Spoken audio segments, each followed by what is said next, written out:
What's up, everybody? How's it going? It is your boy Michael, joined as always with Lincoln. And today we have a special guest with us. He's not actually with me, but he's with Lincoln up in Oregon. And Lincoln, you want to introduce everyone to your buddy? Yes, sir. This is exciting. First off, this is our first ever in-person guest. So Yes. Very exciting. And sitting next to me, I have my younger brother's, one of his best childhood friends growing up, who I babysat and watched when they were kids. And then we become adults and find out that my brother's best friend plays disc golf. And I'm like, hey, well, now he's my new best friend too.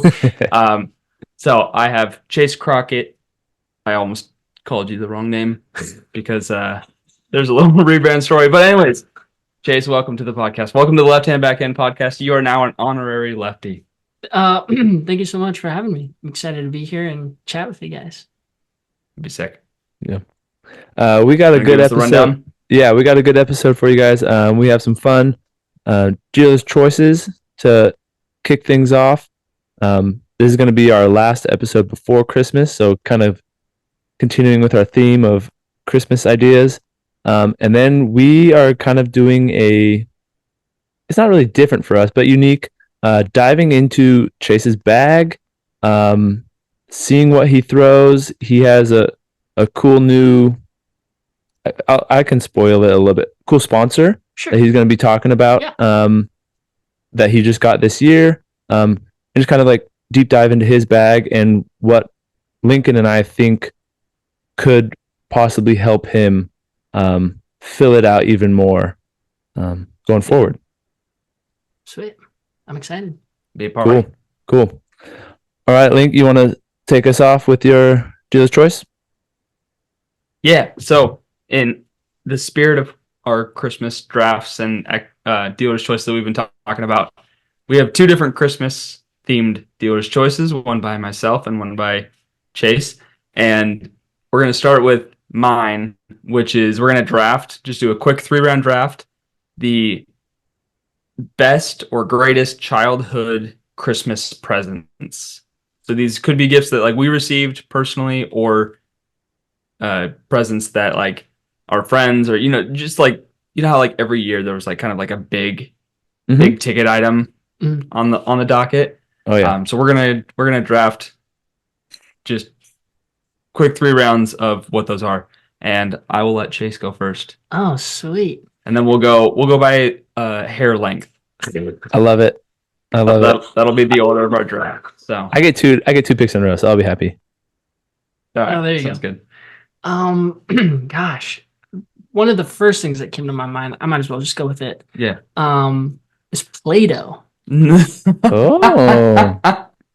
Fun to play with, not yeah, to eat. like the different like heads and Yeah, you could like push it and then it like does the funny hair. like the spaghetti hair. Yeah, stuff. Those are Yeah, cool. totally. Yeah. And then they made it into like a food, like you can make like Play-Doh pizzas or something. Yeah, I remember those. Fun. Okay, that's a better pick than I thought, actually. Oh, okay, let's go. That's pretty good. I like it. My pick is going to be a Game Boy, because I got a Game Boy when I was like 10 probably, and it was so out of the ordinary for my parents and what they got us for Christmas and stuff. Oh, Santa, sorry, gave me a Game Boy. And I bought one of those like adapters that like clips on and then you flip it up and it has like a projector light. This was before the Game Boy Advance SP. Yep. Oh yeah. And it was like the greatest Christmas present I'd ever received. And then I gave it to my brother once I got the SP, because that's obviously the better model. But I'm just going to take Game Boy, just like kind of across the board. Nice. Yeah. Good choice. I definitely feel like I could steal a lot saying consoles, like video game consoles, but I'm not going to, because my favorite one that I ever received was a PlayStation 2 a long time ago, and we got it with the do you guys remember the dance game DDR Max or Dance Dance Revolution? Yes. Dance Revolution? Yeah. DDR Revolution. Yep. We had the pads, and I used to slam that thing for hours at a time. It was so much fun. That's why you have such good dance moves, huh? It is. And big calves. Very good. If you didn't know that. Big calves. Of course. And then I thought that was soccer, but whatever. No. It was the dance game. Secret Cool. tips over here. Cool. My second one, it's an easy one. It's low hanging fruit. It's going to be your first cell phone. Everyone always gets their first cell phone for Christmas. I know it doesn't have the like nostalgia for you, like Christmas present. I got mine for Christmas, so that's how I remember getting. You know what? My sister actually, I think they got like the Nokia bricks. Yep. That had Snake on them. I think they got those for Christmas, and it was the coolest thing. I would like steal it just to play Snake. Snake was amazing. Like, best game ever. It was dope. Yeah. So that's what I got. Sweet. I got mine for my birthday when I turned 14, I think. But nice. That's good. Okay, I'm gonna go with kind of a.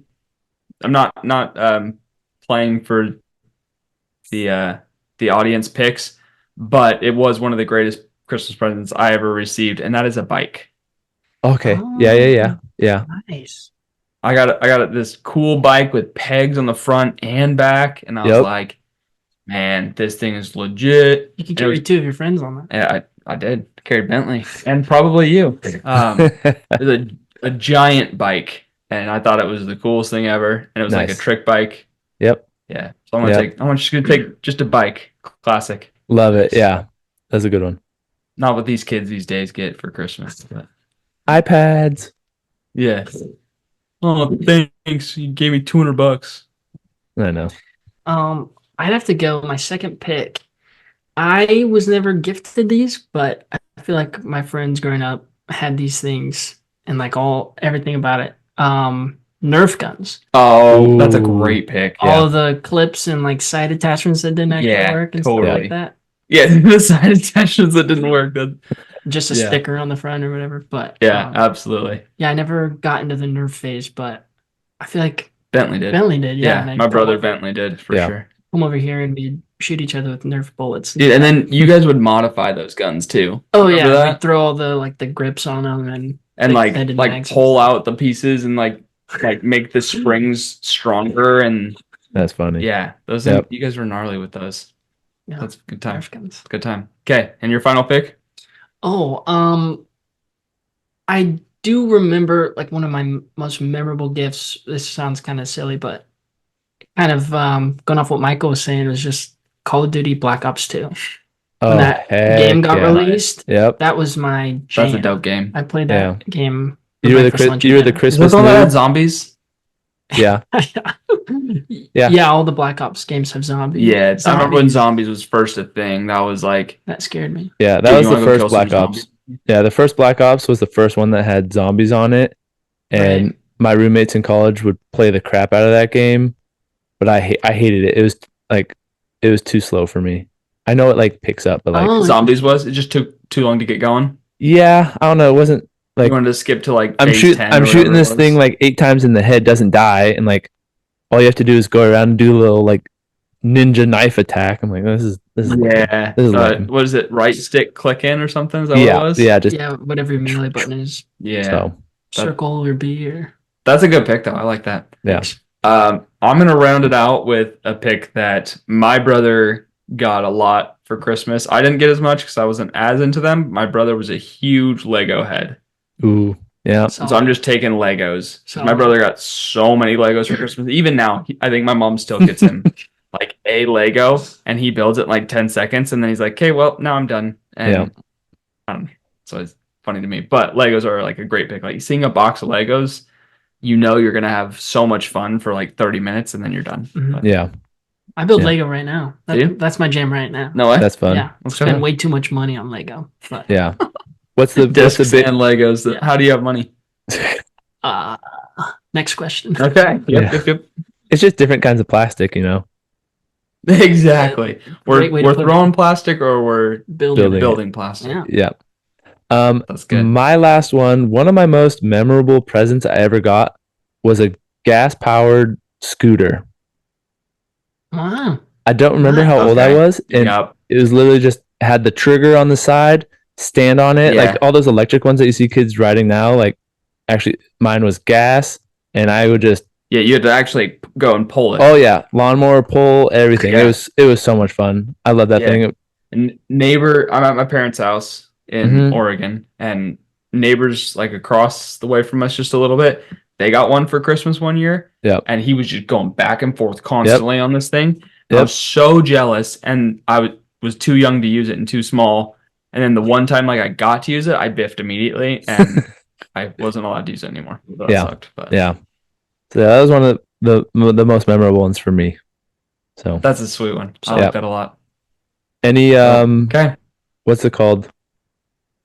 Honorable mentions. Honorable mentions. Yeah. You guys got any honorable mentions? I got a World Industries skateboard one year, and that was pretty sick. Yeah. With the little like flame guy on there. Yeah. Oh yeah. Yeah. That's one. Cool. That's one like sport hobby I never got really into was skateboarding. I kind of wish I did. Like I wish I was able to do an ollie and a kickflip. That's all I want to be able to do. That's all I want to be like. I can't do a kickflip. I could ollie though. I could grind. Ooh, that was cool. That's nice. Yeah, I just want like they put like the little like six inch bar that just like sits on the ground. Yeah, I was able to get on one of those, but that's about my extent of skateboarding. I just like it'd be so cool to just like walk down the street when you're 50 years old and the little kid has a skateboard and falls off of it and you like stand on it and just bam whip out a kickflip and you're like, oh thanks, appreciate it. And like go like the kid would be like, oh my god, you're the coolest person ever. Dude, that reminds me Secret Life of Walter Mitty. Oh sure, the longboard scene, is that what no, it's like he's talking to Kristen Wiig's Ben Stiller's talking to Kristen Wiig's kid because she's on the phone and he's like showing him how to do different tricks on the skateboard and he's like 50. Yeah.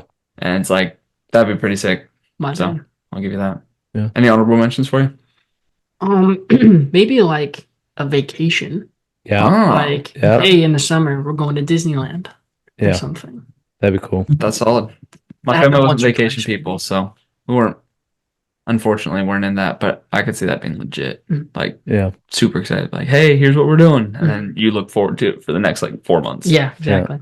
Yeah. I've been to Australia and Hawaii for Christmas with my family. So those were what? Oh. Yeah. Yeah. That's cool. Yeah. That's dope. It was fun. So those were like our Christmas presents were trips. That's fun. Yeah. And like I would as a parent now, I would much rather give an experience for Christmas. Yeah. Because I would rather build the memories rather than the 5 billion toys we already have in my house. But yeah. I mean, we were older. I was senior year of high school when we went to Hawaii. It was like our last family trip, like when we're all living in the same house. And then Australia was in like 2 or 3 years later. So I was in college but my parents are teachers. So they get like the 2.5 weeks off between Christmas and New Year. So it just always made sense for us to kind of, my parents, they still go on a trip every single Christmas and they just leave us now. They leave us like deuces. We're going to Mexico or Hawaii or somewhere warm. You're like, hey, you want to pay for my trip? Yeah. Like, please? Yeah. My other honorable mention would probably be like a pet. Any type of pet you get. Yeah, sure. I never got a pet for Christmas, but a lot of people do, and it's like adding another family member. So like guinea pigs and lizards, snakes, puppies, like the dogs, cats, pets. Yeah, for sure. Yeah. Yep. That's all. Okay. Well, thank you guys for indulging. Yep. Comment if you have any big childhood, like nostalgic, just like Christmas gifts that either were your favorite or that we omitted from our list. So sure. All right, Chase, you want to take it away with your dealer's choice? Yeah, let's do it. I feel like this question can branch out to many conversation points, but how soon is too soon to start listening to Christmas music? I'd like to hear what you guys think. I'm going to defer to Mike first. Okay. Oh. I think too soon is just any time before Halloween. After Halloween. Wow. Yep. After Halloween. That's pretty far back. I know. After Halloween, it's fair game. This dude sets up his tree I set my I put my Christmas tree up on November 1st.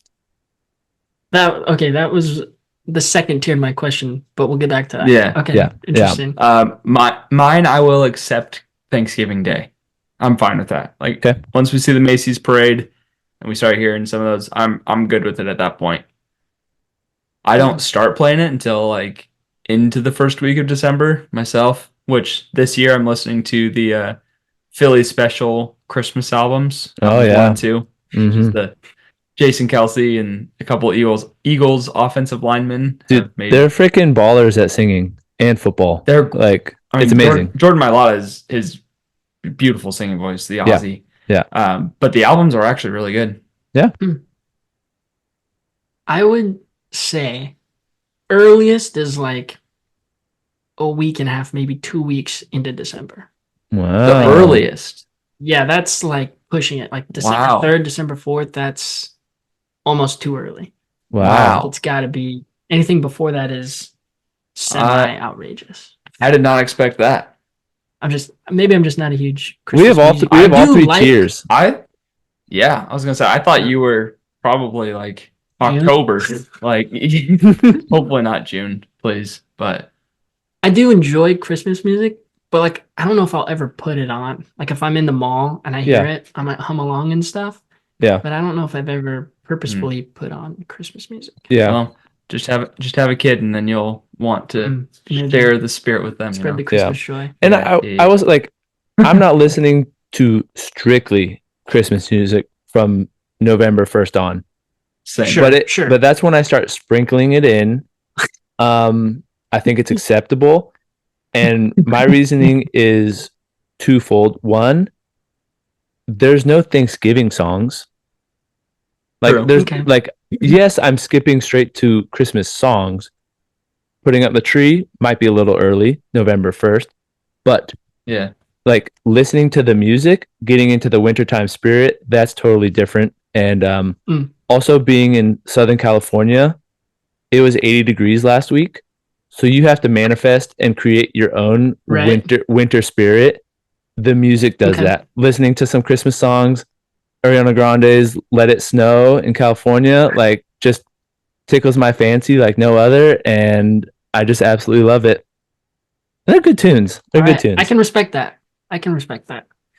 Oh, he's talking about manufacturing Christmas. I'm like, dog, I can't even think about Christmas until Thanksgiving's over. So yeah.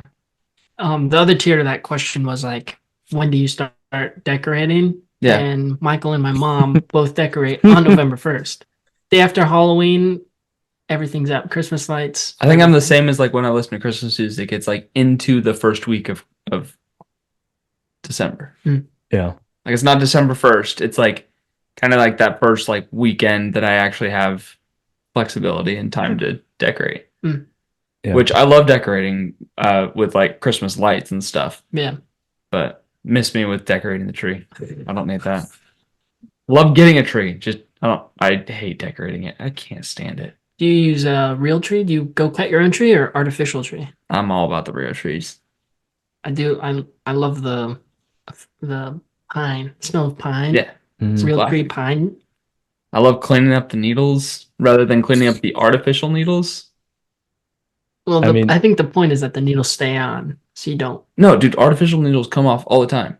My apologies. And then they get like staticky, and I guess I'm in Colorado. Everything's super dry, so yeah, I deal with static. Whereas y'all don't have that as much. But my artificial's been holding up. I've had the same one for 6 years.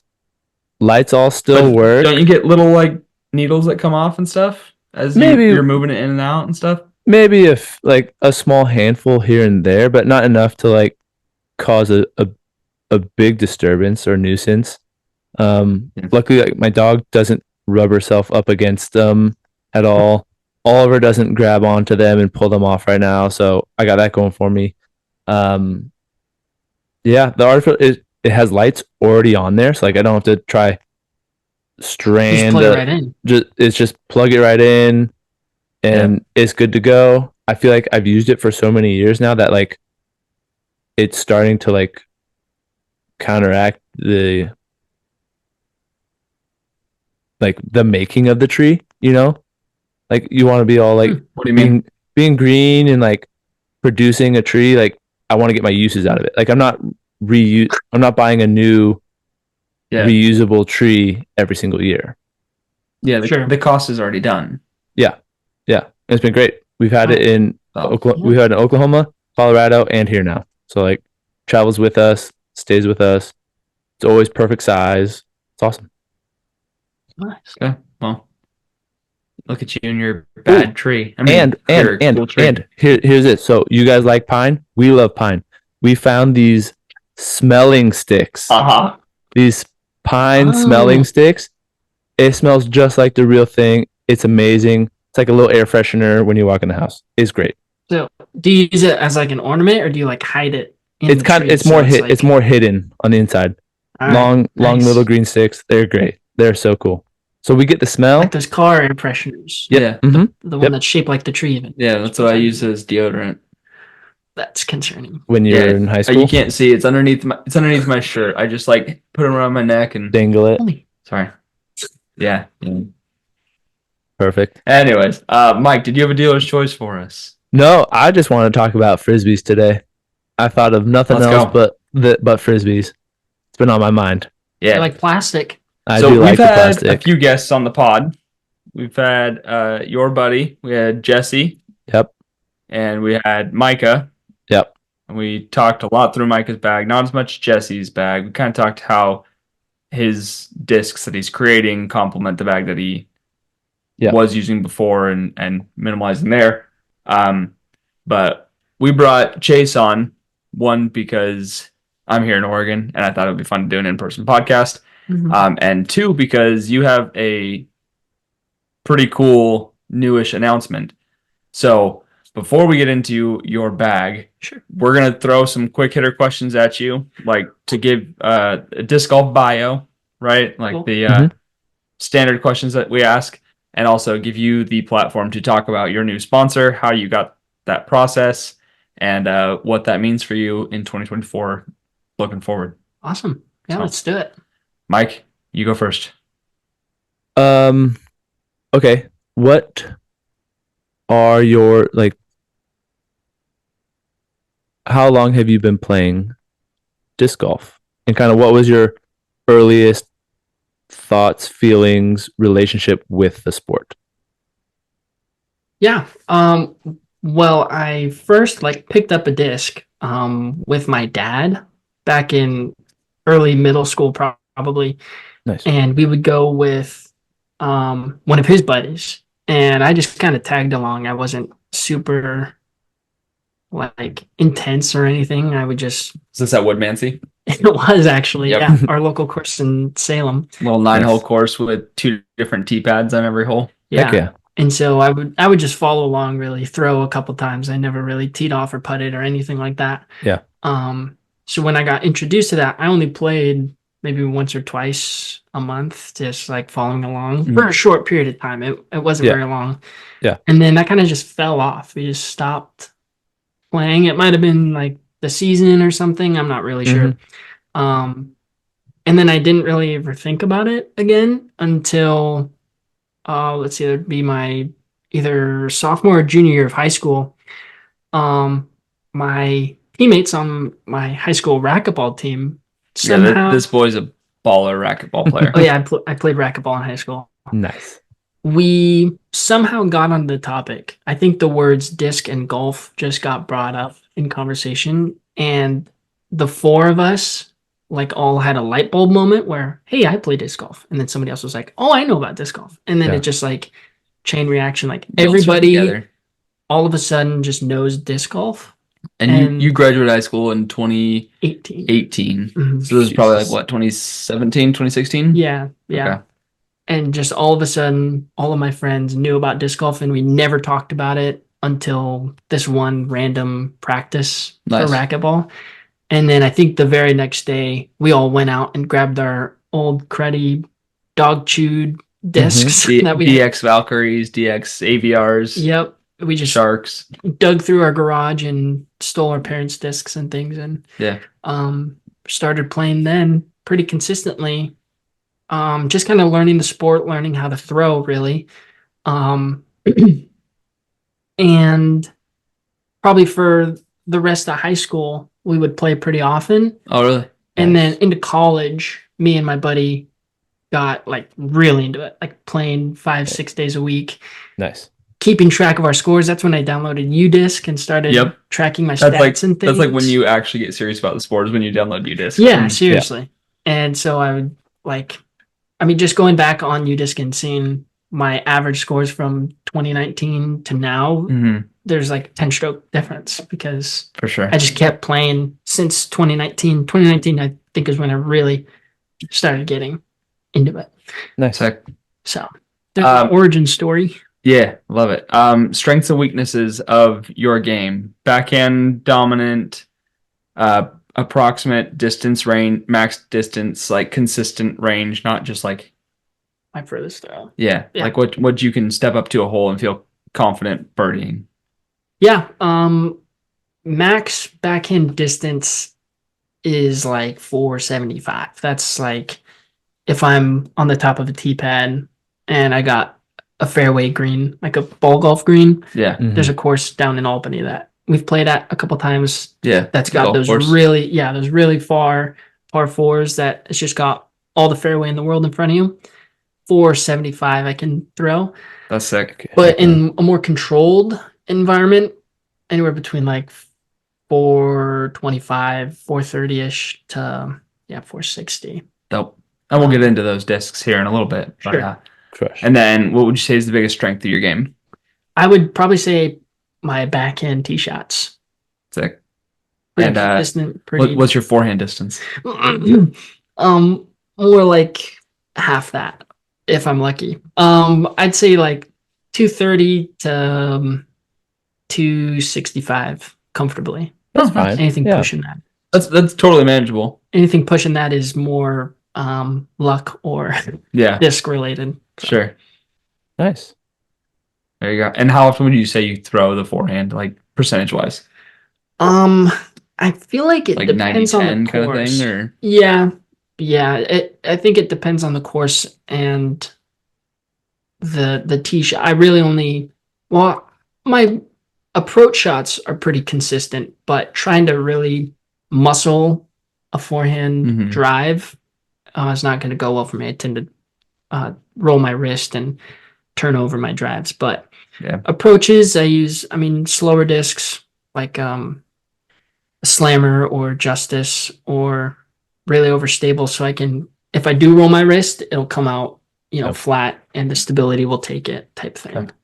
Cool. Or hyzer, big hyzers. Yeah. I can use a slammer, just that crazy stability to drop it in.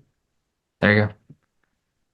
Mike, any other intro questions before we give him platform to speak?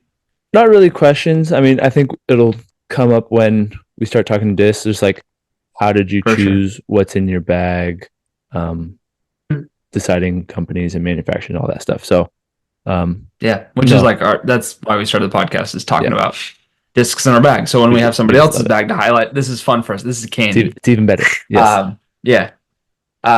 Okay, so I will announce it for you and let you talk about it.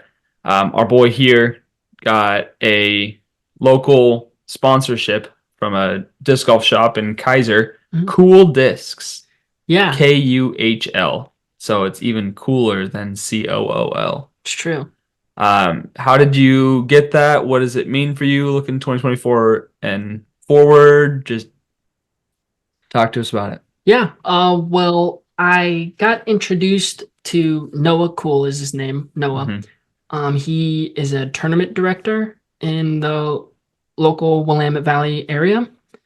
And I would go on UDisc or disc golf scene, and find tournaments that's in the area, drivable distance. And his series would always pop up. And so I just got experience just going out and playing in his tournaments. And as the years went on, I just naturally got better just from playing more and practicing more. And I started doing better at his tournaments, and I just kind of got noticed by him. And he was like, "Hey, I see you playing in my tournaments a lot. You're doing really well. Do you want to join the team?" So it's I guess, yeah, I would call it a sponsorship team. Part of his the Kuhl Disc team. There's about 20 of us. And there's, criteria that come with any sponsorship, playing in a certain amount of tournaments and wearing apparel and stuff like that. Mm-hmm. But I'm really excited. I've applied for teams like Flight Towel and stuff like that. Sure. But this is my first experience with being a part of a group like this. Everybody in the team is very, positive and, especially a smaller knit team like that, you get to know each other better than just like a 5,000 team Lone Star sort of grouping. Yeah, it's very personable. It's, if I want to go out and play around, I can just shoot a message in my group chat and people will pick up and we'll go out and throw. People I'd never met before, I will get the chance to meet them, and it's really cool. Yeah, he owns like Lincoln was saying, there's a shop here in Kaiser, Oregon, where you can go and buy discs and apparel and bags and all that stuff. And if you use code Chase during checkout, let's go promo, little creator code, support a creator code there. Yeah. But yeah, he's a super nice guy, entrepreneur, business owner. I think he's in his early 20s. He's as old as I am, and he's got this huge platform and company that he runs and manages, and it's really impressive. That's sick. Yeah, like I said, it's cool that he reached out to me and was like, "Hey, I see what you're doing. Yeah, I want you to wear my name." Something, like I said, it's something I've never been a part of before, and without being too eager, you're like, "Yes, please." Yeah, I was like immediately, yeah, what do I need to do? Yeah. And I post content on my social media and stuff. So that kind of helps, promoting his name and the company and things like that. So for sure. We'll link in the bio, promo code and your socials, so thanks. Our followers can follow you. Sweet. I'll figure out how to do that. We'll send it to Silas. Silas, you can do that. Yeah, I'll help you out there, Mike. Good. Okay, well, let's get to the meat and potatoes because I'm excited. Yeah. So we had Chase fill out a what was it called again, Mike? Help me out. It's Disc RPM. It's what the In the Bag podcast uses. It's just like any other fill in your bag with your discs website. But he put his whole bag in there. It's nice and full. Lots of discs, lots of different manufacturers, lots of overstable stuff. So what direction? We're not in Colorado. I know. What direction do you want to go in? You want to go top to bottom or bottom to top or sandwich in the middle? Let's start out with mid ranges. Those are pretty easy to knock out. Okay. And then distance drivers, because after we had Chase create his bag and share it with us, we looked at it, we collaborated together, and we said, hey, we've got a couple suggestions as spots in his bag that we think we could maybe not completely revamp, but potentially enhance or add to it. And as those who are my friends know, if you're friends with me and you play disc golf, I tend to give discs as presents. And I hook up my buddies. So we've got 2 discs for you today. Wow. Which is exciting. My goodness. Yep. Yeah. Christmas came early. It did. About 4 days. So very much looking forward to this. So let's start with your mid-ranges. Cool. May I take the lead here? Absolutely. Yeah. I feel like the disc, and this is probably just going to get a few chuckles, but the disc I throw the most in terms of mid-ranges is probably the Buzz. It's classic. It's just a classic standalone disc. Yep. Straight to a little fade. Yep. I've got the ESP plastic. It's worn in just enough to where it'll hold its line. I can put it on a little hyzer and get some, might flip up, now that it's colder. I feel like my discs are a lot stiffer, but in the summertime, I could get a little hyzer out of it and it'll just stand up nice and straight. But definitely my workhorse mid-range, the Buzz.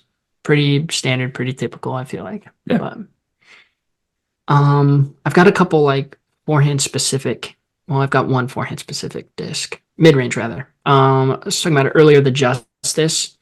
Nice and stable. Really, if I throw it flat, my flat is a little bit because I roll my wrist, but it'll hold it and it'll get a nice full flex out of it. It's pretty old, but it's still stable enough to where it's gonna finish right with my flick. Interesting thing with the Justice, the one glide. Mike, do you agree with that or no? I think it's more. Like I have one that's a lucid plastic, a little bit older. Like a one glide and you put the flex on it, and it goes far. Even on a Spike Heiser line, like you can throw it far. Sure. It's not glidey, but you can throw it far. So I could kind of see, like I would maybe say it's like a 2 or a 3 glide, like a 3 glide, where like however far you throw it, it will actually go that distance. But like a 1 glide to me makes it seem like it wants to just fall out of the sky. Sure. Like a Saki Slammer or a Berg. Yeah. So for sure. Oh, sorry. You good? Let's see. So you got the Buzz OS in there as well. I do. Is that mostly backhand? It is. The Buzz OS I can really throw on Anheuser, and it's more for like tunnel shots, I feel like. Where you need a tight flex. Yeah, tight flex. I can throw it on Anheuser and it'll kind of come out of it quicker. But by the time it gets there, it's not gonna dump and skip left type of thing. Interesting. Either those types of shots or nice and flat and high and let the stability do its job. Nice. And let it carry it to the left. Nice. My flippier mid ranges are going to be my M4 and my Dune, which was a gift from Lincoln, actually. The M4 I've been loving because I can put a lot of hyzer on it and it's just going to flip up and coast ever so gently to the right. It's a really great turnover coasting shot. So then what's the difference between the M4 and the Dune for you? I feel like the Dune, it's a lot lighter than the M4, so it's going to do it quicker. I feel like maybe the M4 is for like maybe 280 to 340 distance, and the Dune is a little bit shorter than that. Okay. Yeah, I can see that. Like kind of a longer putter. Yeah, it's like in between a putter and mid-range. Interesting. In terms of distance, and because when I throw my backhands, it's one power. It's just the same. It's just a rip. Yeah. Which is something I could also work on. But that's totally fine. And I feel like that's why you have your discs like you do, where you have so many different pockets and individual discs instead of having a lot of one mold, because you want the disc to be the thing that gets moved, not you manipulating the disc to fly a certain way for you. Interesting. I like that. I like the way that was put. Yeah. Mike's very good at this. No, I'm not. That was great. I try. No, I like that. Let's see. Okay, do we want to go putters next? Let's save putters because just kidding. Yeah, let's go distance drivers. Well, I was going to say we spoil one of them. First one, yeah. Well, as we talk about it. Okay, yeah, we can go putters. One of them's a putter. We'll go putters. Putter, cool. Yeah.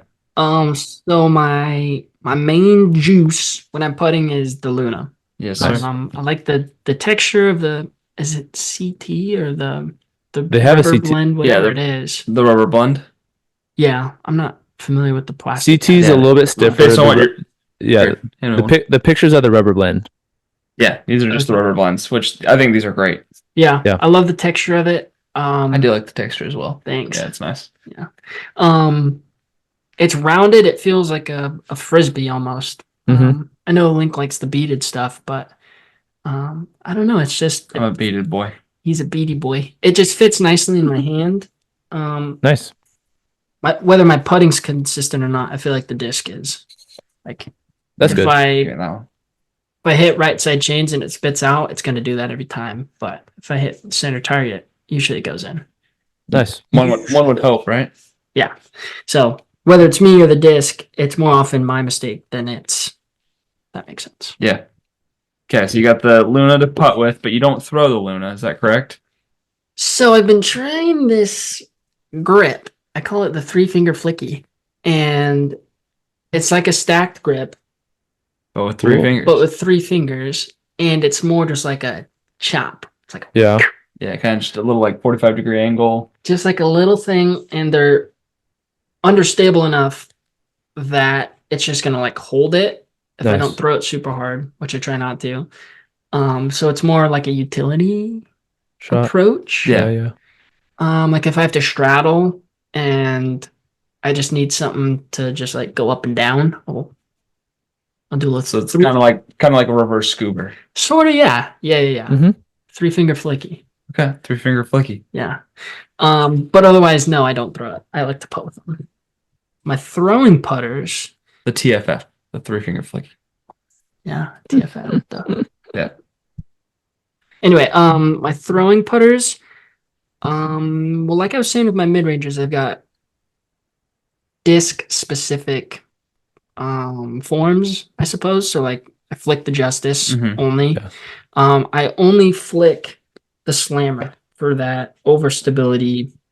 Is it the Saki finish. Slammer? I think technically, yeah, Yeah. Saki Slammer. Yeah, Okay. there. Mhm. Sweet. Yep. Super I like those stable. Yep.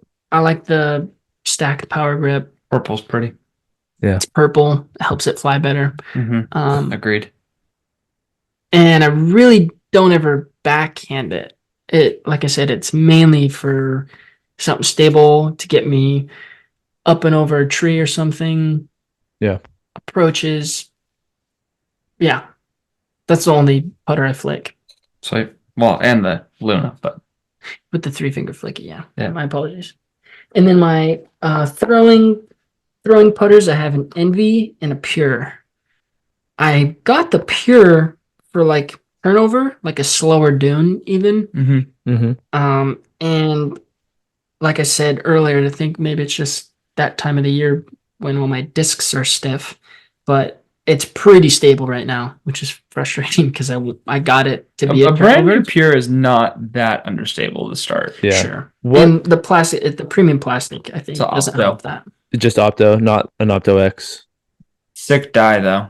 Yeah, I like that. I got this at Kuhl Discs, Oh, Nice. based out of Kaiser, Oregon. oh, Use Use code code. Chase for discount at checkout. Thank you. Yeah, dude, that sounds absolutely cool. right. We should go there. It is pretty cool. Yeah. Nice. So I got this Pure for turnovers. It doesn't really do that. But if I throw it flat, like I wanted to be like a hyzer flip turnover. That was Yeah. what I was hoping for. Yeah. My Envy is more that. I could really put my Envy on any angle and it'll hold it for most of the flight. Nice. So I'll say. Well, according to your list, hold on, Lincoln. You have an AVR3. Do you have one, or was that just added as a bonus? I do. It's been in my bag. This is easily my oldest disc. I got this in 2019 when I started playing again. Nice. And I cannot remember the last time I've thrown it. I think it's more like You threw it with me in the summer. Did I really? You did. It's more like a sentimental thing for me now. It's Okay. your bag. It It's your bag captain. It sits in the weird back pocket, Okay. Yeah. like the lower back pocket on his grip bag. Have you ever heard of I think it's Yuli I think it's just Yuli who calls a disc that like you never really throw but has had so much sentimental value. They call it the bag captain. The bag captain. I love that. Yeah. It That just totally checks out. It That's just my stays in your AVR, bag of like If you're three. it feels good every time you look at it. You get good thoughts, you get good memories, like, but you never really throw it because you don't want to lose it. Right. Yeah. Because it's your captain. Like you can't be without a captain. It's just in there for That's my AVR3. awesome, perfect. Yeah. Well, Sick. Lincoln, now you can go ahead with your disc because I think we're on the right track and we might have nailed it on the head with this one. I think so too. I'm really excited about this. So am I. So we saw the Pure in there, but we saw it was an Opto Pure. Mm-hmm. And Mike and I are big believers on mold minimalization, Okay. even though our bags rotate and sometimes we have a billion different molds, but we are firm believers in mold minimalization and utilizing different plastics of the same mold to achieve different flights, right? I'm following. Well, what is your most thrown putter? Either the Envy or the Pure, yeah. Correct. And Good. So therefore, we have a baseline holy shot James Conrad Lab Second Envy for you. No way. I have one of these hanging on my wall. Okay. Well, now you can put it in your bag. It's going to start out a little stable. Yeah. But yeah, it feels stiff. It'll beat in quicker, obviously. And as James Conrad threw it can prove to be a nice turnover. Wow. This is amazing. Throwing putter. Thank you guys. So I'm putting it in my top slot. I'm throwing it. So there's gift number one, and that might potentially replace the Pure that you want to be that understable shot. So as you work it in, then you could potentially just carry Luna and Envy, and then your two Pures, your slammer, or replace the Pure. Yeah. So that's the goal with the baseline plastic. Obviously, a new one won't fly that understable, but as James Conrad proved and showed, it is a very manipulable disc. Once you beat it in and season it, it will just get more and more trusty to be a turnover shot, which is what you were looking for out of your Pure. So yeah, absolutely. Yep. And this is a Lab Second because there was an extra little chink right here, and I used fingernail clippers and I got it off. It's perfect. It's perfect. There's nothing wrong with it. It's a classic Envy. Gets more glide, even though it's still stable. It actually gets pretty good glide. I was surprised. Awesome! I'm really excited to try this out. And based on how well you throw your other Envy, I'm excited to see that work its way into your bag. Absolutely. Cool. Thank you guys. Okay. I'm honored. There's number one. That one's kind of the more direct utility that we know has a perfect spot in your bag. Yeah. The other one, we could be hit or miss. We'll see when we get there. But let's go to distance drivers. Distance. Yeah. Talk through those super fast guys. Yeah, absolutely. Hands down, my number one disc in my bag is my ESP Nuke. I bought it from a Play It Again Sports. Nice. From the used bin, from the used section. So it's Kyle Crabtree. Right out of the hands, it is an amazing flying disc. I didn't have to beat it in or anything. It came seasoned. It was perfect. Yeah. There you go. And do you like the wide rim? I like it on this. I feel like I've had a Nuke OS before, and I understand that's a very different flight pattern. Yes. But I distinctly remember the rim being insanely thick. And I don't feel that way with this one. This one is really comfortable in my hand. This is what I throw to get those 470, 475 distance shots. Absolutely. Workhorse disc, hands down my favorite. When I retire it, if it ever gets retired, it's getting hung up on my wall. There you go. And how does that compare to, I'm just going to say it next, the Charger, which is a little bit more flippy of a disc in general, but sure. Looks like yours is newer than that Nuke. It is. I played in a Kuhl Disc tournament in September, and shout out Kuhl Discs. Shout out Kuhl Discs. That's number 3. It was a doubles tournament, so I was playing with my buddy, and we ended up getting first place. I won the distance competition, and I won both C2Ps. So I ran the gauntlet, and this was one of the prizes. Nice. That's dope. Yeah, it was definitely a successful weekend. Got this Charger out of I think it was the prize for the distance competition. I've only thrown it, probably I could count on one hand how many times I have. Okay. But of those times, it actually feels pretty good. It does. It flips up and gets a little turn and finishes right where it came from. So, but like I said, I've only had very few throws with it. So is that kind of a backup to your Nuke potentially? Yeah, it's maybe a little flippier. It is a little flippier. I keep saying, the season, now that it's wintertime, a lot of my stuff feels more stable. But this will still flip up and turn. Cool. Nice. Cool. They say it's a more beat-in destroyer, right? Is that what I've heard? Or am I just being totally Yeah, crazy? it's a 13 speed, so it's a little faster. Yeah. And I've heard that it gets kind of just more natural, easy distance, speed, flight out of it, like out of the box. Okay. But pros, from what I've seen, have not been bagging it consistently. It's a little bit more aimed towards 350 arm people that want to bag a faster driver. For sure. Yeah. Okay, next one. Yep. Let's go to the Captain, just because the stamp on it is too beautiful. It's just gorgeous. That's dope. Is that Jack Black? It's a Captain. He looks like a sailor. It's Captain Jack Black, okay? Oh, Captain Jack Black. Put that in your pipe and smoke it. It's a glow. Yep, it's glow plastic. I think it's moonshine. Moonshine. Yep. It is almost a roller disc. Okay. It was not what I was hoping for when I initially bagged it, but it's way more flippy than the Charger. It's more flippy than, I think it's my most understable disc I've got, actually. Cool. If I put it on a lot of hyzer, I can get it to stand up, get it to turn, and maybe it'll finish. Maybe it'll fade. Mm-hmm. It's almost to the point where it's kind of like a utility disc, like get out of jail type situation. Sure. Big turnover, maybe patent pending from 400 feet kind of thing. Yep. Or if I've got a really wide fairway, I can let it rip. Nice. Yeah. So to me, the Nuke, the Charger, and the Captain, all being 13 speeds as well, kind of makes sense together. Like Nuke being like straighter. Yep. Charger a little bit less stable, Captain less stable than that. However, you've got a few 12 speeds as well that I'm curious how those fit into with your Ballista Pro and then now these two 12 speeds. Yeah, so the Ballista Pro is something I'm trying out. I got it out of a subscription box that I'm subscribed to. And I've only thrown it a few times. It really is pretty overstable.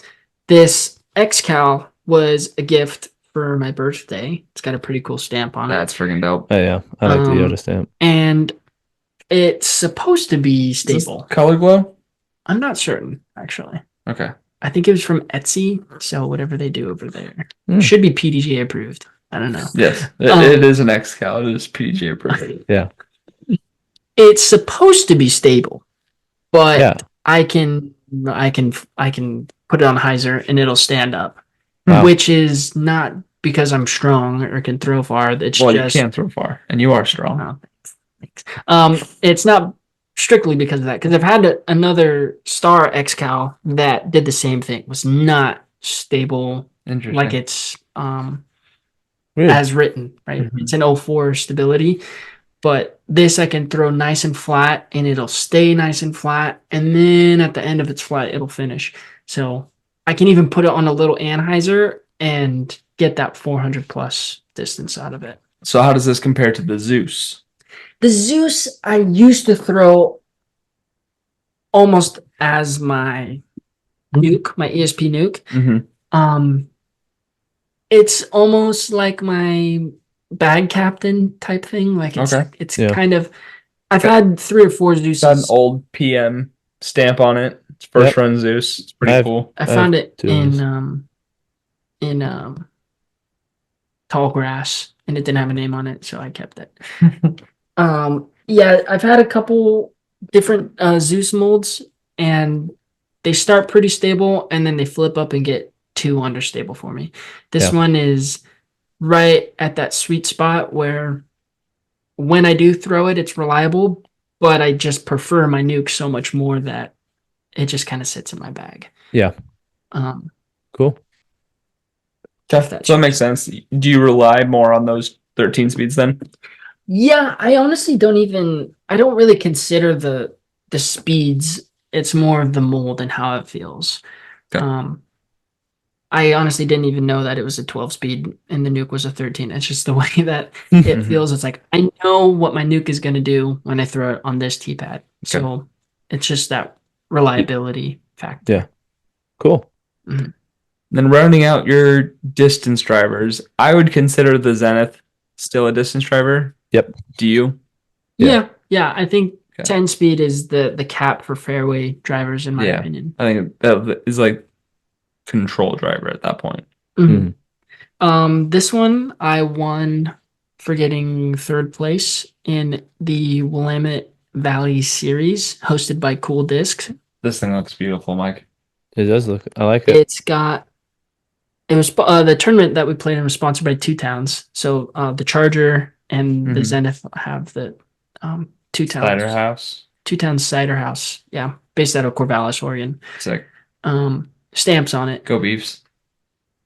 Indeed, Scobies. And it's the Zenith is new to my bag. I'm still trying to learn it. I thought it'd be more for my forehands, but it's kind of stable. Backhands, I do enjoy throwing it on backhand though. Yeah, actually feels really nice forehand. I don't love MVP discs for forehands. They're very sharp. Feels really good. Yeah, I've noticed. Yeah. I know I have a few MVP Axiom drivers. The rim feels very sharp, which makes it feel really fast, but like it's also kind of hard to hold in your hand. And one thing I've noticed about them with the gyro technology, if you do not get a lot of spin and snap on your disc, they don't want to fly very true to their numbers. They will be a little bit more overstable, a little bit dumpier, and almost kind of fall out of the sky because they're not getting the rotations necessary for that pushing flight. Yeah, that totally checks out with my experience with this disc. It's very limited because I just got it recently, but what you said, Mike, totally checks out with. Yeah. My forehands just kind of, like you said, don't really finish properly. Yeah. But when I've thrown it on backhand, it's pretty reliable and consistent. Yeah. So which of your drivers is kind of your, it probably doesn't get like super windy or crazy up in Oregon. I'm sure it can. Like when you ever playing in severe wind, high wind conditions, what disc are you relying on to be that wind fighter that you can throw your same stock shot and you can trust the disc? Yeah. Which also, honest question, because I haven't played that much in Oregon. How often is it high winds out here? I think it depends on the course. The golf club courses, there used to be one in Independence called Oak Knoll, but that isn't. It's not gone now. Well, I think technically the course is still there, but it's not one that you want to spend your money on to go to. Unfortunately. Yeah. So Oak Knoll was notoriously windy. The Golf Club of Oregon can get pretty windy. That's in Albany? It is, yeah. Wheatland State Park is often windy. But otherwise, it's not something you super have to worry about, I feel like. I also only have like a pretty small course rotation right now. Yeah. So it could be different for other people. Yeah. But in my experience, I feel like those are the courses that really get affected the most. And then what are you going to? I have a couple Onyx molds that I feel like are really consistent. Like you're saying, Mike, I can throw the same shot every time and get the result I want. Otherwise, like the Nuke, if I expose the bottom plate with too much anhydrous or anything, it's going to get carried away type thing. But the Onyx, I feel like I could throw it the same every time and get what I want out of it. I used to have 3 or 4 molds, but right now I'm only backing 2. But I love the Onyx. I have 2 aces with 2 different molds of Onyx. So maybe it's a little biased, but I do like them. We both like the Onyx as well. Oh, thanks. I've got a first run, and actually I got a first run and a proto Onyx, and they're both not that overstable for me. Okay, so I don't know what it is, and I'm even in Colorado where everything's more stable, but both of mine are not that overstable. Yeah, so my very first Onyx was like a hyzer flip turnover. And then I've never gotten an onyx to flip that way. But my purple onyx here is my hyzer flip. Like that. If I throw it flat, it'll turn over. Look at this thing, Mike. Nice. For those of you watching on YouTube, we're showing some of his discs on screen, and they are almost looks like a little so halo-ness to it. Yeah. Oh, it's like purple with white, and the bottom side's like white. It's so pretty. Yeah, so that one is probably my least stable, but it's still a little hyzer. It's gonna hyzer out. It's not gonna turn over, flip, or anything like that. And then this onyx is pretty stable. I can throw it flat and have it go for a while and then finish left. Or if I put on a little anhyzer, it's gonna stable out pretty quick. So these onyxes to me feel like a 9-speed. They all do. The onyx has a smaller rim than the rim. I don't think it actually does, but it has a smaller rim than the first run and proto that I have feel like 10 speeds. They feel like the musket and the beast, and those are the 10 speeds. Yeah, this feels like a 9-speed. The one that I think I have too, actually. It feels like a smaller 9. Yeah, I like it.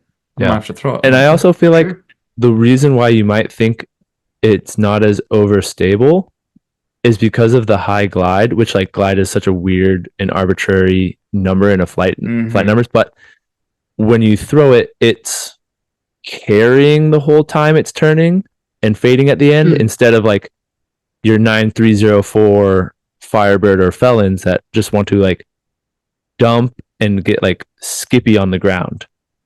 Like you're getting a lot more turn in the air because it wants to be in the air as opposed to a disc that wants to get to the ground. Yeah, that checks out. I do love the glide of the onyx. Yeah, I can throw it over a parking lot and not worry about it. I can get around a big tree and know that it's gonna get there. Yeah. Even if it's a little too wide, it's gonna, like you're saying, Mike, it's gonna want to stay in the air and finish its flight. Yeah. So I do like that aspect of the onyx. Great analysis, Mike. Like 10 out of 10 on that. Well done. Sweet. Thanks. He's like 2 for 2 on these. He really is. He's not giving himself enough credit. He's quite good at this. Okay, and then looking at the rest of your fairways. Let's knock out the Felon. You have the Felon in there.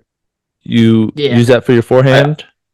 I do. I do want to ask the difference between the Felon and the Terra, though. Terra is also a new disc in my arsenal. Okay. I've had experiences where it flips up. I use it for backhand mainly. I haven't flicked it yet, but I've had experiences where it'll flip up and coast. I've had experiences where it's a meat hook, so I'm still not quite sure where it's gonna stay. But the Felon's your beef boy forehand. Felon is pretty consistent. I would say it's one of my most thrown fairway drivers. That and the onyx, but you throw it backhand and forehand, Felon. Yeah, I would probably say like 80-20 forehand. Okay. So it checks out. More forehand than anything. Tee shots, I'm pretty confident with them. Yeah. Okay, cool. And spoiler, the disc that we have for you is a fairway. Nice.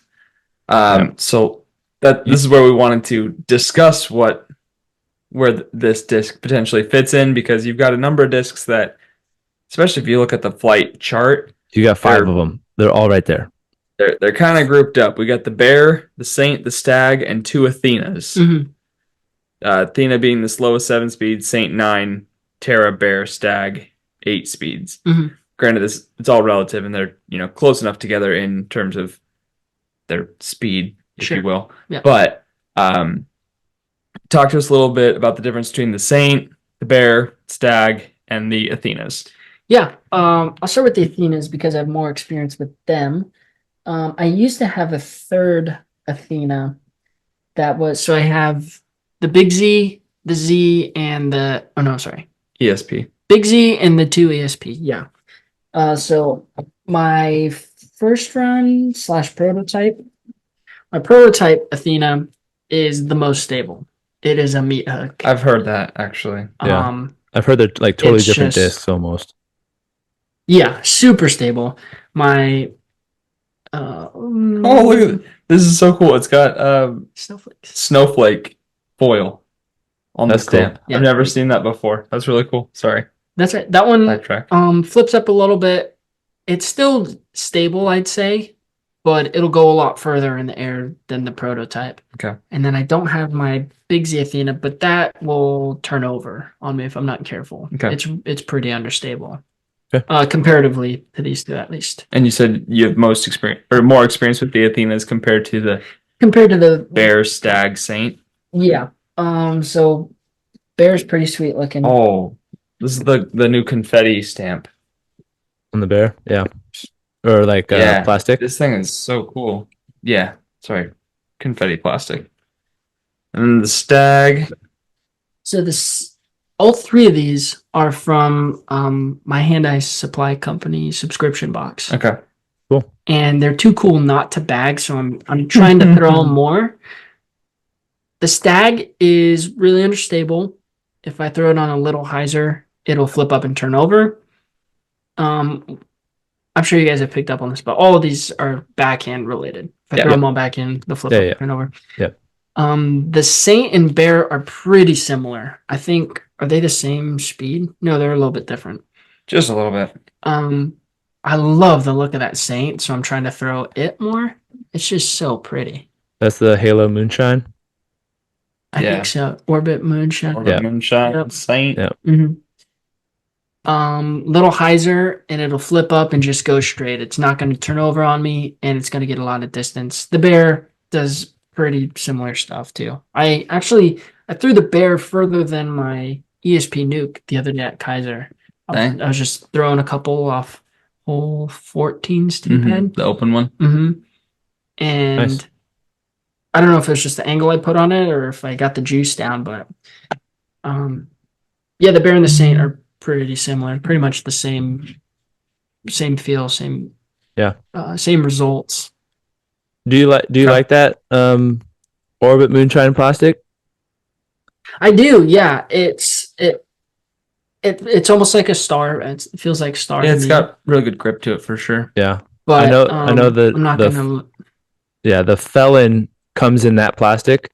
Robbie C throws one, and I felt one. I really liked it too. So if you're needing a more stable new Felon, play some glow golf or just a nice premium replacement for yours. They make them in that plastic, so something to consider. Good to know. Yeah. Okay. Well, the disc that we have brought for you today and have gifted for you today might be a little bit similar to the Bear Saint, but it also might be between the Bear Saint and the Stag. Well, let me also backtrack to I want you to give a little bit of analysis into this. When you are on, so you're a righty, so you don't ever have to really deal with this because every course is made for righties. But if you're ever in a situation where you have a 340 to 400 foot shot that you have to go straight and finish to the right. Okay. What are you throwing? How are you getting there? Because of your, I don't want to say lack of forehand, but because I don't think anyone really has a 360 foot forehand. But kind of dominance in your backhand. Your dominance in your backhand. You love to throw that. How are you getting your disc to finish to the right? You got a shot. You're throwing flat, and it needs to go super straight the whole way, and late turn. I mean, it's a very difficult shot just in general, and that late turn. But I think because if I throw my nuke, I don't think. If I throw it flat, we're gonna say like 340 to 360, like fairway distance. Okay. I don't really know if I have something understable enough because I'd want to put some hyzer on it and just let it flip and turn the whole way. Maybe. I'm looking at my bag right now, and I'm not really seeing anything. Okay. So I will say no. That's what we noticed. we noticed. Yes. You have everything is We saw this little slot in your bag right here. Stable to overstable. That, yes, this little slot right here that we thought, we might be able to find something to fill that void. And I'm glad we didn't go with the other option that we were thinking of, because I think his stag flies that way for him. Yeah. Probably. A faster stag is probably what I would throw for your dream situation here. Well, I think faster stag would be a tick more stable than the stag. Yeah. But a less stable than the saint and the bear, but still stable enough to hold up to your power and accomplish a lot of those hyzer flip to straight, late turn, potentially, maybe a little fade out at the end of it, or like flat shot to just like kind of panning and finishing flat. Mike, no, you and I have both thrown this disc. We're currently both bagging this disc. Yes. And this is a special run of it. But we have for you, sir, a Jawbreaker Crystal Passion. No. Have you thrown a Passion before? I have. Okay. What are your thoughts on the Passion? I forgot about the Passion. I actually really enjoy it. It's a little funky feeling compared to other fairways. Sure. But I feel like once you get past it, the flight's so good that it's like, I'm willing to look past the grip, personally. Yeah. Mike, what are your thoughts on the Passion? I think it's a really a great workhorse disc in if you want to throw it with a little bit more hyzer, you can get that straighter to hyzer finish. If you want to give it nice straight power, you can get it to fly straight for a long while and get a slow turnover. And if you want to throw it on big high antes, it'll kind of hold that. So to me, it feels really like a longer buzz, a slower charger type of disc. Not quite, it's not flippy, but it's a very neutral, workable disc that your Saint and Bear is just like a tick below them, where a 350-foot shot, you don't have to be as precise with your release angle. You can just throw it your stock shot and get a slow drifting right finish at that 350, 360 distance mark. Without being concerned of it turning over. Sure. Yeah. Wow. Thank you guys. So we're pretty excited. Granted, I had a couple of these already that we picked up while we were at USAMs. Right? USAMs we got these? Yep. Yeah. So very excited for that. Just based on looking at your bag, we're like, okay, what can we gift that's also going to be pretty dang cool? Because I love the Jawbreaker Jawbreaker Crystal plastic that they have out. What is it again? What is it? So the plastic type? The plastic it's either crystal or Z. I feel like it's crystal. Do you remember? What are the new ones that are coming out now? Because whatever that is, like the Raptor, well, that's Crystal Flex or Z Flex. It's Z. It's just Jawbreaker Z Passions. Yeah. So it's Z plastic with Jawbreaker infused into it. Wow. That's awesome. And they are pretty to look at. I have a couple. I brought my two that I'm bagging to Oregon with me because they're fun to throw. And got you a nice little matching brother to us. Thanks, man. You're the best. Is yours just rough stamps or no? No, it's just a pretty little silver shimmery stamp. But anyways, we're excited to share this with you and see how that could potentially fit in your bag, especially with your trilogy fairways. But you also have the Athena and the Onyx, and we feel like this is kind of a good in between those two spots as well. For sure. So we were kind of looking, what discraft could we add to your bag, since you rely on the Nuke and the Zeus and the Onyx and the Athena and the Buzz. Yep. Right? Like we're thinking we could be a little more discraft centric with your other molds sprinkled in. But amazing. Anyways, enjoy. Thank you so much. I don't know what to say. I'm It's all right. very happy and thankful for you guys. Well, we're I'm not excited. going to ask you to come back on with zero intention of actually bringing you back on. Not to take shots at some other podcast that does this exact same thing. Disappointed that I didn't go back on when I was guested on that pod. Yeah. But anyways, we'll follow up with you and see how it does fly, and we're gonna go play around next week together. So I'll report back. If not next week, the week after, when we have another pod. Sweat. Sounds awesome.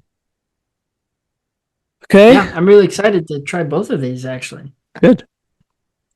Yeah, think we did pretty well, especially compared to your premium MB, which is gonna fly the same for a while still. You know, this one will beat in pretty quickly, especially if you throw it a lot. And there's a lot of trees in Oregon.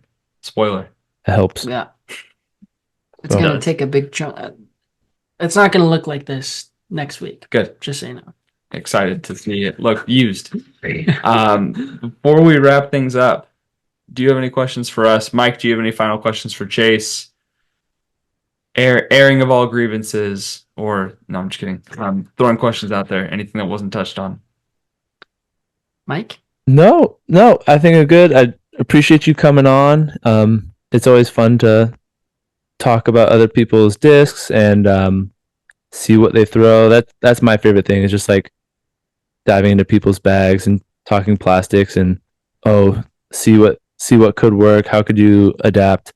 Because I get tired of switching my own discs in and out every other week. So it's fun to do it for someone else. Yeah. Well, I appreciate you both having me on and doing this. I feel like a little kid, in a candy shop talking about discs and things like that. So that's why we started this podcast. Yeah. Was to just talk about discs, and yeah, it's fun for us. Yeah. So to be able to be gifted these 2 new molds and try them out, and I'll definitely report back to Lincoln and let you know how I enjoy them. I'm certain I will, but yeah. Any questions for us? I don't think so. Just a quick thanks to you guys for reaching out, and I'm definitely going to use this tracker more than just after tonight because it's pretty sweet to what your discs should do and why you bag them, but to see it on a chart like this, it's helpful to see any holes in your bag. Yeah, absolutely. So I'm excited to kind of deep dive into this more on my own, and cool beans, man. Yeah, check out Kuhl Discs. Promo code online or in store. Use code Chase during checkout to support a creator. You can follow at Chain. Are we doing selfless plugs here? Absolutely. Oh, heck yeah. Plug away. Okay, great. At Chain Runners on TikTok, and you can follow my personal account at Chase Crocket on Instagram. See all my stuff on there. But the TikTok account is where I post my stuffs. Cool. At Chain Runners. Use code Chase in the Kuhl Disc shop. Thanks. Okay, I'm done. Selfless promo's over. Love it, baby. Awesome. Thank you, everyone, for listening. Leave your likes, comments down below. We can't wait to hear from you guys soon. And that'll do it for this episode. And Lefty's out. Peace. And one righty.